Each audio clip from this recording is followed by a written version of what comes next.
Hi, everybody. This is Professor Fisher Williams, and I want to welcome you to Introduction to Microeconomics, Chapter 1, called Thinking Like an Economist. Before we get started, I want to just make a couple of comments on how we're going to do this. I'm going to take you through the PowerPoint slides as sort of a roadmap to give you an idea of how to process some of this information. There are individual slides that you're going to have to work on yourself until you understand the content of them, so we're going to go through the slides for all the chapters, but in more of a narrative way. You'll understand as we go on. The other thing is that there are a couple of chapters at the very beginning of the list, how to succeed in the class and so forth, and I'm going to do those last. I want to jump right into the content right away. Okay, so we are in Introduction to Microeconomics, Chapter 1, and the first chapter is called Thinking Like an Economist. Now, I would suggest when you're doing this course that you make flashcards for yourself whenever you come to a definition or an idea or a concept. It'll help a lot. And I think what you'll find is that once you put those together, you'll have sort of a skeleton for the course. So let's get started. Economics is the study of how people make choices under scarcity and the results of those choices for society. Now, what's the scarcity principle?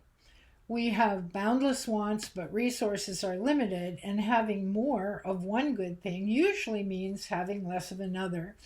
And some people refer to this as the no free lunch principle. In other words, you can never get nothing for nothing. There's always a trade-off. There's always a quid pro quo. If you want more meat when you go grocery shopping, then you realize that you have to get less of something else since your budget is set. Okay?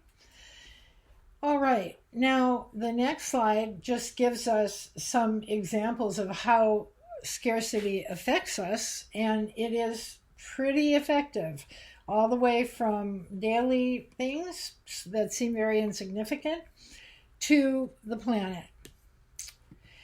And something very important in microeconomics is the cost-benefit principle. You should take an action if and only if the extra benefits are at least as great as the extra costs. Costs and benefits are not just money. Okay? And this is really interesting because I can't tell you how many times, and I'm sure you have too, I have heard somebody say, I always go to this gas station to get gas because the gas is cheaper even though it's kind of far away. Well, when you question the person about how far away it is and you actually compute how many gallons he's using or she to drive there, and then what the cost of that is, sometimes you're actually spending more than you're saving. So let's assume people are rational. A rational person has goals and tries to fulfill these goals as best they can. Would you walk to town to save $10 on an item? The benefits are clear, $10, but what are the costs of walking to town? Well, maybe you'll end up having to buy a new pair of shoes. Excuse me, maybe there's something else that you could have done during that time that would have given you some income. And then hypothetically, would you walk to town if the savings were $1,000? How about savings of $500, $100, $50? If you would walk to town for savings of $9, but not for savings of $8.99, then your cost of walking must be $9. Okay, so the cost remains the cost, in other words. Next slide. Here's some examples. So you clip grocery coupons, but Jeff Bezos does not. I think it's clear what that is all about. Jeff Bezos can make more money doing what he does than clipping coupons. You speed on the way to work, but not on the way to school. This is a really good example, especially in Florida, because we don't get stopped typically for speeding anywhere but on the way to school. And school fines for exceeding the speed limit are very, very heavy. So that's an interesting cost benefit. At the ballpark, you pay extra to buy a soda from the hawkers in the stands. Well, the benefit is that you don't have to go somewhere else and buy it outside of the ballpark, and you probably couldn't come in with it anyway. So that's sort of an enforced one. You skip your regular dental checkup. This is a really good one, because what happens is if you don't have a regular dental checkup for X price, and it turns out that you have some work to be done because you skipped the checkup, and that price, Y, exceeds X, then that's an example of cost benefit. Okay, so let's go to the economic principle slide, economic surplus. Sorry, past the cost benefit example, slide number 7, economic surplus. So the economic surplus of an action is equal to its benefit minus its costs. In other words, you take the benefits of something, you subtract the costs, and that is what the economic surplus of it is. And this is the surplus represented in mathematical form. And then the next slide, opportunity cost, talks about another very important idea. Opportunity cost is the value of what we give up in order to undertake an activity. And there are both explicit and implicit. Think of implicit as hidden, and think of explicit as in front of you. So examples, you give up an hour of dog walking to go to the movies. Well, in that case, you could have made some money dog walking. So you have to figure out how much you gave up in order to abandon your dog walking and go to the movies. Of course, the movies had a cost as well, so you have to subtract that. And another example, you give up watching your favorite Netflix show to walk to town. Now, the opportunity cost there might be pretty low unless you can connect some benefit with watching the Netflix show. Now, this is not the combined value of all the activities. It's just the opportunity cost just considers only your best alternative. So let's look at slide number 10, called economic models. When we talk about simplifying assumptions, we're talking about which aspects of our decision are absolutely essential and which are irrelevant.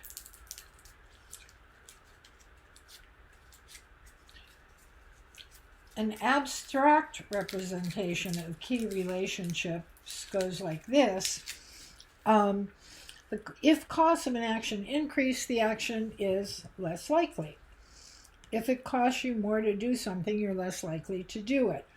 If the benefits increase, it's more likely that you'll do it. Okay, let's look at the 3 decision pitfalls.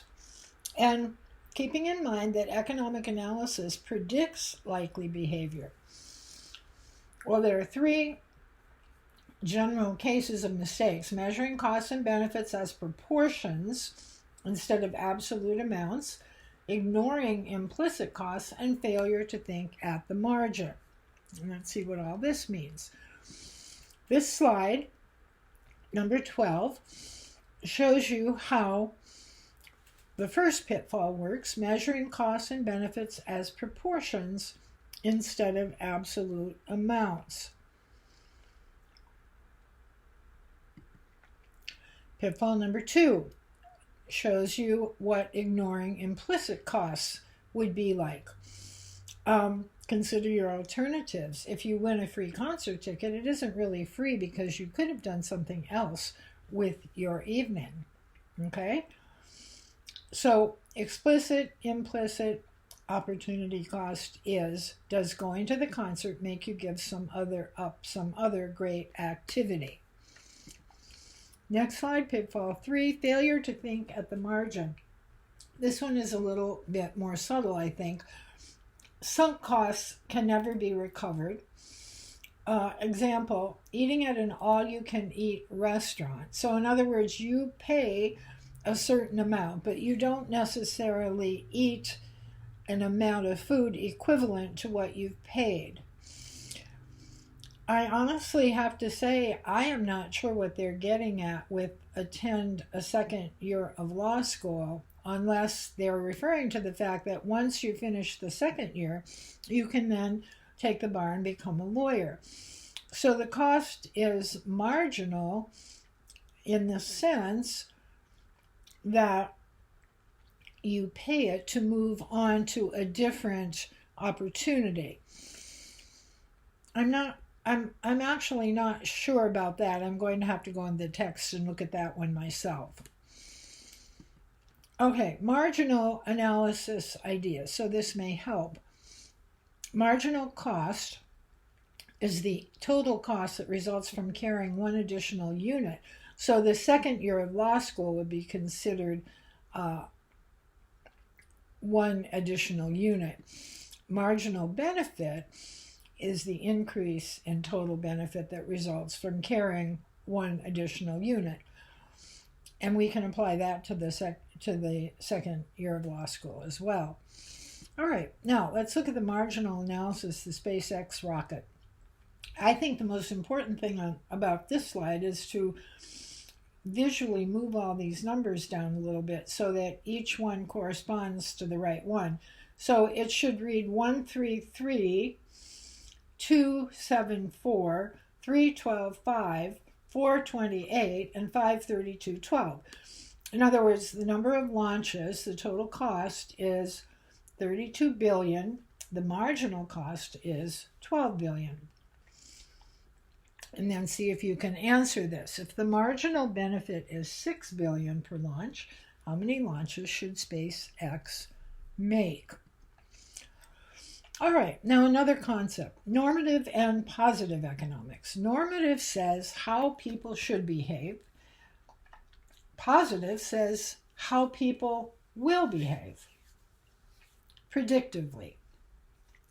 In the case of normative, what's a good example? Well, people shouldn't pollute so much. But what's the positive principle, predictive example? People will pollute less if you tax pollution. Okay. Now let's look at the incentive principle, which has something to do with slide 17. Incentives have a lot of influence on the choices that we make. An example of a really good incentive is something like big Amazon sale. Okay. More likely for us to shop then than if in a normal time of year the cost is higher. I think sales would always be a good example of this. Seasonal things, which sometimes have their costs raised, I think would be a good example of this. Probably less expensive to buy something in an off season, like a winter coat or something like that. Thank goodness we don't need that here. Okay, next slide, number 19, microeconomics and macroeconomics. So one studies choice based on individual things, and macro studies national economies and policies that governments use. So micro is small, macro is big. And then there are some examples. And what microeconomics considers is a topic like the cost of production, the demand for a product, and an exchange rate. whereas macroeconomics considers monetary policy, deficits, and tax. Okay.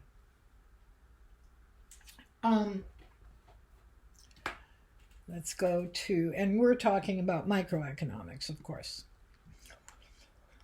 So central to economics is the idea of, oops, I'm so sorry, that will happen occasionally. Central to the idea of economics is the idea that we can choose. We're rational human beings, we can make choices. So the idea here is that there will be a short list of core ideas or principles that are going to be referenced and repeated throughout the text. And we do that because they help explain many economic issues and they predict decisions made in a variety of circumstances. Core principles are the foundation for solving economic problems, and you've seen some of both of these things in Chapter 1. Now, let's go to Chapter 1 Appendix, working with equations, graphs, and tables.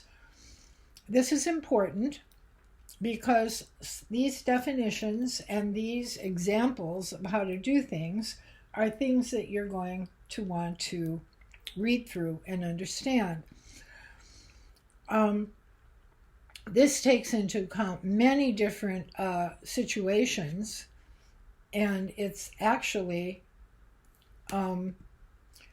very detailed, from definitions of equations and variables,